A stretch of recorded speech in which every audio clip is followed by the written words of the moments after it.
Bonjour à tous. Aujourd'hui, nous allons continuer le chapitre sur la notion de travail d'une force. Et le paragraphe que nous allons aborder maintenant concerne la notion de force conservative. Alors, ce n'est pas forcément une notion qui est très facile à comprendre, mais je vais essayer de vous l'expliquer au mieux.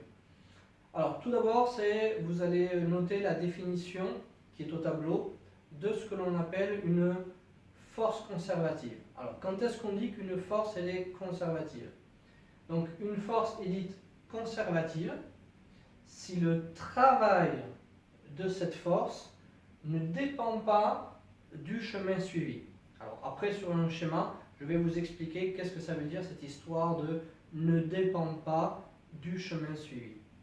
Pour l'instant, ce que vous devez mémoriser, parce qu'on ne va pas vous faire de démonstration à ce sujet, c'est qu'il y a deux forces que vous devez connaître qui vérifient cette condition-là, c'est-à-dire qui sont des forces conservatives. Ces deux forces-là, je vous les ai écrites en rouge, ce sont le poids et la force électrique. Okay? Donc là, vous avez deux exemples de forces conservatives.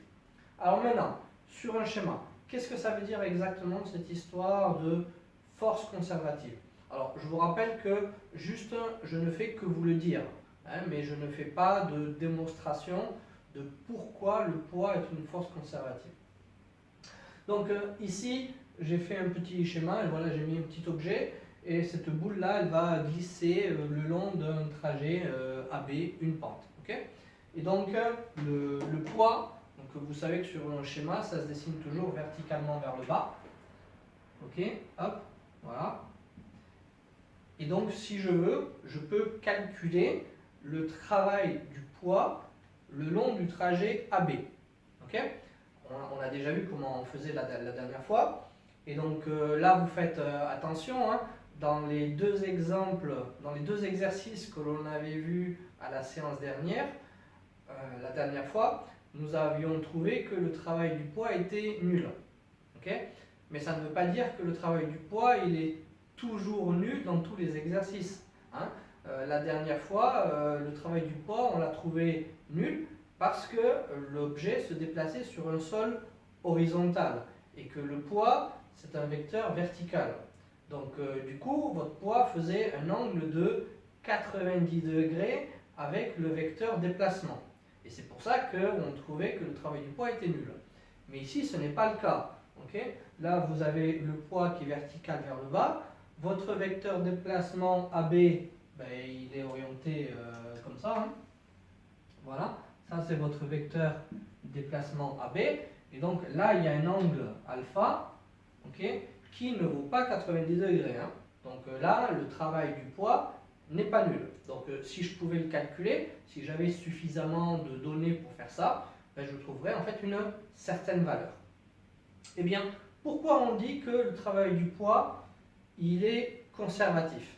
Eh bien, si au lieu de passer de A à B par ce chemin-là, okay, celui qui est dessiné, si je prenais un autre chemin, par exemple, je vais de A à B comme ça, voilà, okay, je vais de A à B comme ça, ou je vais de A à B comme ça, voilà. Eh bien, dans tous les cas, la valeur du travail du poids est la même. Voilà. Ça, c'est la définition en fait d'une force conservative, c'est-à-dire que quel que soit le chemin que vous preniez, de toute manière, pour aller du point de départ au point d'arrivée, le travail de cette force-là aura toujours la même valeur. Ok? Voilà. Donc je répète, ce n'est pas une démonstration, hein, c'est juste une explication. Donc vous devez connaître deux exemples, je répète, c'est le poids et la force électrique. Donc, juste pour conclure, un exemple justement de force qui n'est pas conservative et que je vous conseille de noter en dessous parce que c'est important, c'est le cas des frottements. Quand vous ferez des exercices avec des frottements, alors là, le travail d'une force de frottement, vous ne trouverez pas la même valeur si vous allez de A AB en passant par le chemin que j'ai dessiné ici en noir, que si vous allez de A à B en allant d'abord en ligne droite et ensuite à la verticale. Okay, on trouvera deux valeurs différentes pour le travail d'une force de frottement. Donc les forces de frottement ne sont pas des forces conservatives.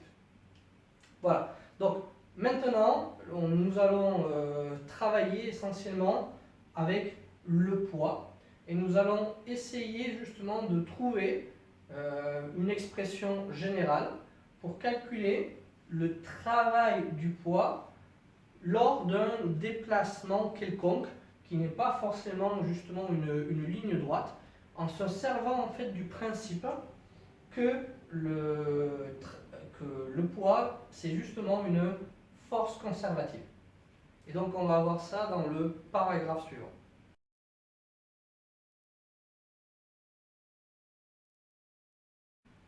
Donc maintenant nous passons au paragraphe suivant, donc paragraphe grand 3. Et dans ce paragraphe-là, nous allons chercher une expression générale du travail du poids, et je dis bien qu'on s'intéresse au poids et pas à une autre force, lors d'un déplacement quelconque, c'est-à-dire pas forcément une ligne droite. Et là, il va falloir distinguer deux cas.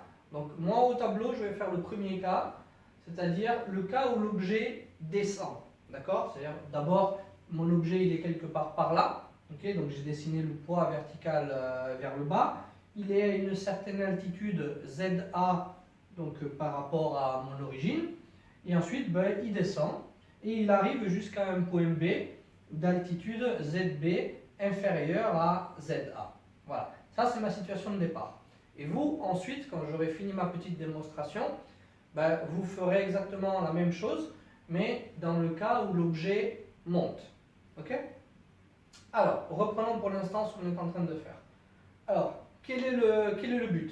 Alors, le but, c'est de ce paragraphe, je vous l'ai écrit ici à droite, c'est on cherche une expression mathématique du travail du poids dans laquelle l'angle entre les vecteurs P et AB n'interviennent pas. Alors, j'explique. Ici, vous avez votre vecteur poids. Là, vous avez le trajet AB.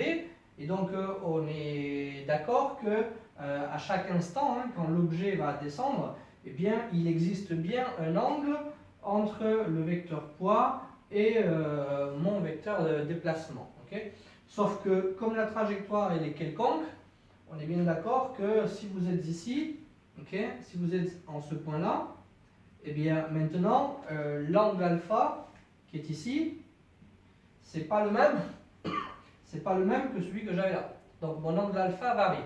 Voilà. Et donc ça va me compliquer la vie parce que du coup je ne pourrais pas utiliser la formule P fois AB fois cosinus de l'angle alpha. Parce que cet angle alpha, il varie tout le temps le long du trajet. Donc il va falloir trouver une autre méthode où l'angle alpha justement n'intervienne pas. Et donc pour ça, on va utiliser la propriété du poids que je vous ai donné dans le paragraphe antérieur sans faire de démonstration. C'est-à-dire, je vous ai dit, ben, le poids, il a une propriété, c'est que c'est une force conservative. Ça veut dire que son travail ne dépend pas du chemin suivi. C'est-à-dire que vous alliez de A à B en passant par le chemin que j'ai dessiné là, ou que vous alliez de A à B en passant par un autre chemin, de toute manière, le travail du poids, vous allez toujours trouver la même valeur. Eh bien, je vais me servir de cette propriété-là. Alors, je vais effacer le tableau. Et le point de départ, ce sera la définition mathématique du travail du poids. Donc, le travail du poids, ce sera WAB de P, et donc ce sera P scalaire AB. Ok?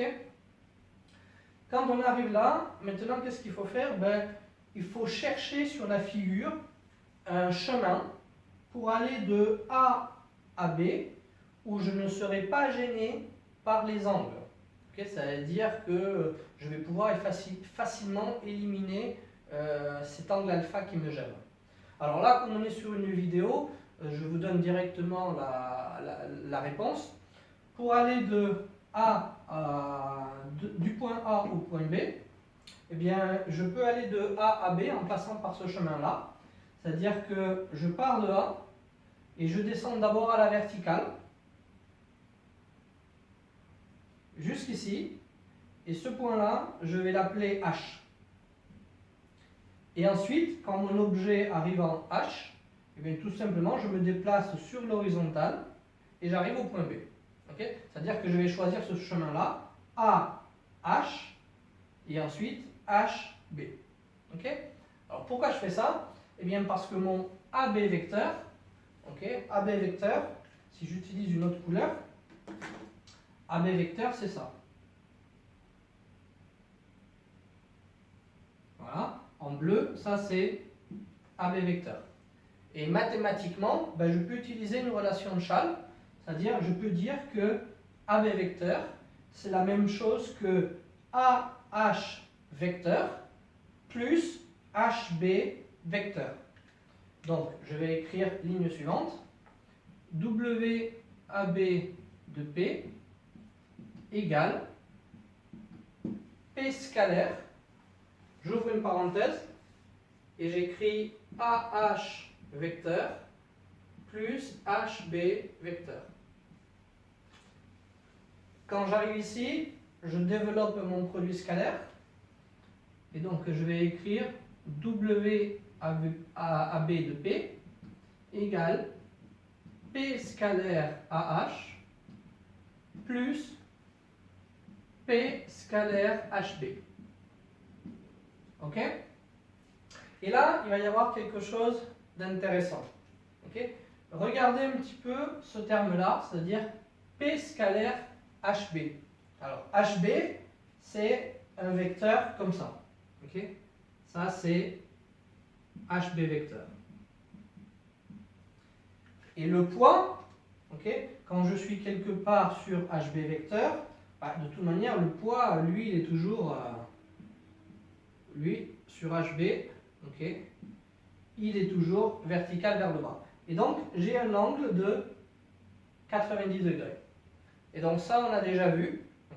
Quand le poids fait un angle de 90 degrés avec votre vecteur déplacement, bah, cosinus 90, ça fait 0. Donc, ça veut dire que ce produit scalaire, là, ici, le dernier terme, bah, il est égal à 0. Ça, c'est égal à 0. Ça, c'est égal à 0, car le poids est perpendiculaire à HB. Donc du coup, il me reste que le premier terme.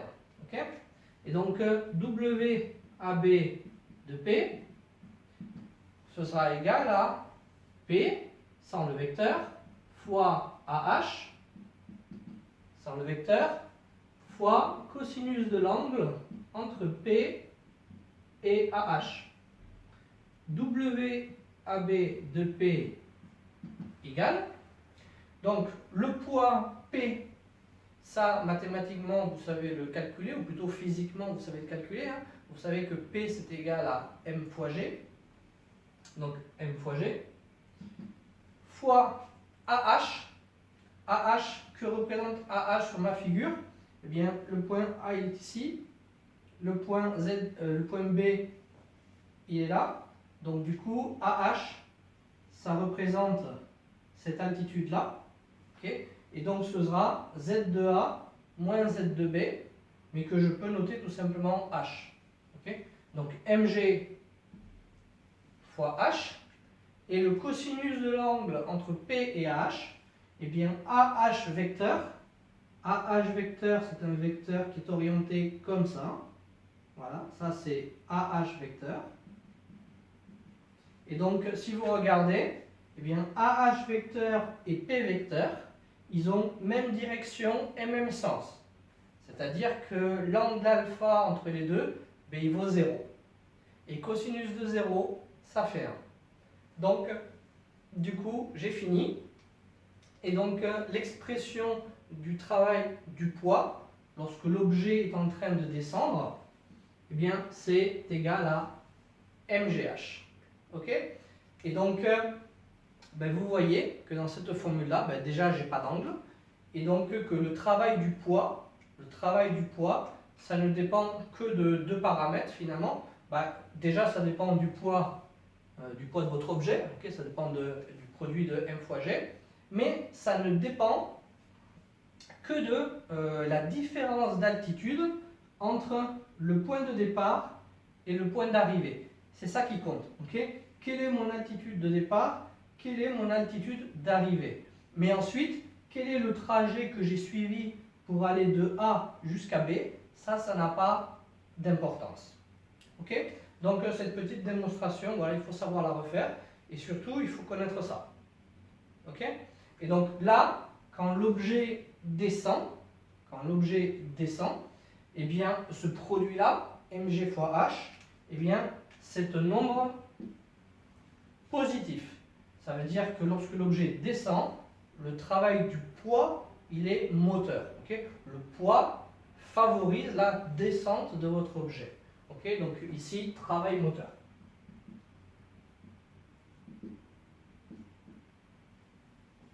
Voilà, donc ça, c'est ce qu'il faut retenir. Alors maintenant, vous allez faire exactement la même démonstration, mais vous allez vous placer dans le cas petit 2. Okay? C'est-à-dire le cas où l'objet monte. Vous n'oublierez pas de préciser dans la formule ci-dessus les unités qu'il faut utiliser. Donc, comme toujours en physique, les masses petit m, elles doivent être exprimées en kilogrammes. Petit g, qui correspond à l'intensité de la pesanteur, vous l'exprimerez en newton par kilogramme. Et petit h, qui représente la différence d'altitude entre les deux points A et B considérés, eh bien ce sera en mètres. Petit 2, cas où l'objet monte. Okay? Cas où l'objet monte. Donc, cette fois, on va dessiner un repère, comme tout à l'heure. Donc, O, voilà, ça c'est votre Y, ça c'est votre X. Et donc, au début, vous avez, alors on va mettre Z plutôt. Voilà, Z. Donc, au début, vous êtes ici, vous êtes à un point A, et puis vous vous déplacez et vous allez jusqu'à un point B. Donc, quand vous êtes en A, vous êtes à une altitude ZA par rapport à l'origine. Quand vous êtes en B, vous êtes à une altitude ZB par rapport à l'origine. Et donc, ce que je vous demande, c'est de vous inspirer de la démonstration que j'ai faite tout à l'heure pour trouver l'expression générale du travail du poids lorsque l'objet est en train de monter. Et là, vous allez voir qu'il va y avoir une toute petite différence par rapport à l'expression que j'ai encadrée en rouge dans le cas où l'objet descend. Donc maintenant, je vous encourage à mettre la vidéo en pause et à chercher par vous-même cette expression du travail du poids lorsque l'objet monte.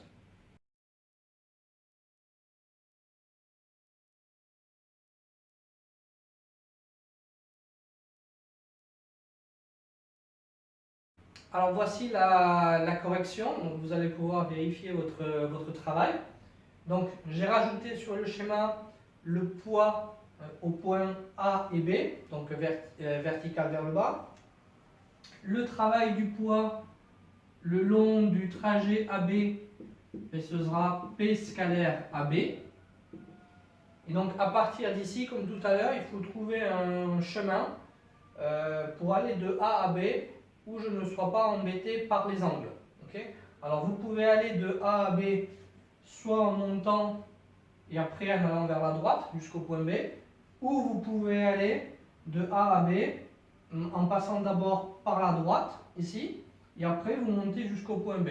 Ça, c'est comme vous voulez. Okay? Alors supposons qu'on le fait en ce sens-là. C'est d'abord, je vais jusqu'à un point ici, que je vais noter H, qui sera sur la verticale de B. Et ensuite, on monte pour rejoindre le point B. Okay? Donc, à ce moment-là, mon vecteur AB, donc le vecteur AB, cette fois c'est ça. Voilà, ça ce sera mon vecteur AB. Eh bien, je peux écrire que ce sera égal à AH vecteur plus HB vecteur. Hein, comme tout à l'heure, ça ne change pas. Donc, WAB de P égale P scalaire AH vecteur plus HB vecteur. Comme tout à l'heure aussi, je vais développer mon produit scalaire. Donc je vais avoir WAB de P égale P scalaire AH plus P scalaire HB. Et maintenant, je vais regarder sur ma figure si par hasard, un de ces deux produits scalaires n'était pas nul. Et bien effectivement, oui, il y en a un qui est nul. C'est celui-là. Okay. Ce produit scalaire, là, P scalaire AH, il est égal à 0 parce que le poids est orienté verticalement vers le bas et que le vecteur AH, si je le dessine, c'est ça, AH. Et donc, il fait un angle de 90 degrés. Okay. Le poids et le vecteur AH font entre eux un angle de 90 degrés, donc le cosinus vaut 0. Donc, il ne me reste plus que l'autre terme, c'est-à-dire qu'il me reste travail du poids sur AB égale P scalaire HB. Okay. P scalaire HB, je vais le développer, et donc ce sera, je vais l'écrire en bas, WAB de P égale P, norme du poids, fois la longueur, la distance parcourue HB, fois le cosinus de l'angle entre P et HB. Et donc finalement, travail du poids sur le parcours AB égale P, on a déjà dit que c'était mg, fois HB, qu'est-ce que c'est? Ben, H, je suis ici, B, je suis là. Okay. Donc ça correspond à cette hauteur-là, okay, que je vais noter en fait H, et qui correspond à la différence d'altitude entre ZB et ZA. Okay. Donc fois H. Donc là, vous voyez que ça ressemble à tout à l'heure. Hein. Vous pouvez préciser quelque part avec H égale Z2B moins Z2A. Okay. Et maintenant, il me reste le cosinus entre P et HB. Et là, il faut faire attention. P, c'est un vecteur qui est orienté verticalement vers le bas. Mais HB, c'est un vecteur qui est orienté comme ça. Okay, ça, c'est HB. Je vous rappelle que si on veut, on a le droit de déplacer les vecteurs.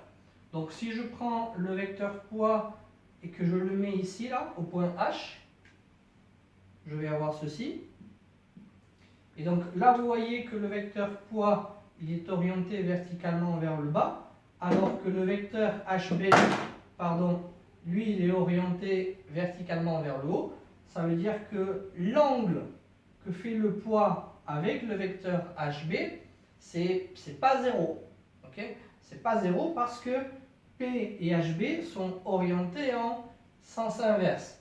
L'angle vaut 180 degrés. Or, cosinus de 180 degrés, ça fait moins 1. Et donc, du coup, ici, il faut rajouter un moins. Okay. Car cosinus 180 degrés, ça fait moins 1. Et donc, la formule générale, ce sera ça. Travail du poids égale moins mgh, h étant la différence d'altitude entre le point d'arrivée et le point de départ. Ok? Donc, vous voyez bien que, en fonction que l'objet monte ou que l'objet descend, eh bien, il y a une petite différence. C'est que quand l'objet descend, le travail du poids il est moteur. Le travail du poids favorise la descente de l'objet. Par contre, quand un objet monte, eh bien, le poids a plutôt tendance à empêcher la montée de cet objet. Et donc le travail du poids, il sera résistant. Okay? Quand un objet monte, le travail du poids, il est résistant. Okay? Travail résistant. Donc voilà ce qu'il faut mémoriser pour ce paragraphe.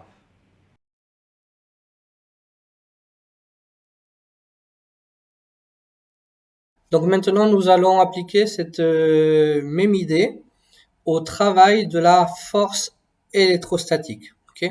La force électrostatique, je l'ai dit tout à l'heure, c'est aussi une force qui est conservative, et donc le travail de cette force-là ne dépend pas du chemin suivi. Alors, première chose, c'est je vous engage à recopier sur votre cahier le schéma que vous voyez au tableau et que je vais commenter.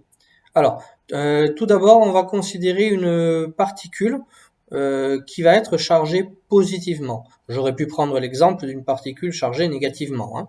Mais bon, on va dire, pour faire plus simple, chargée positivement.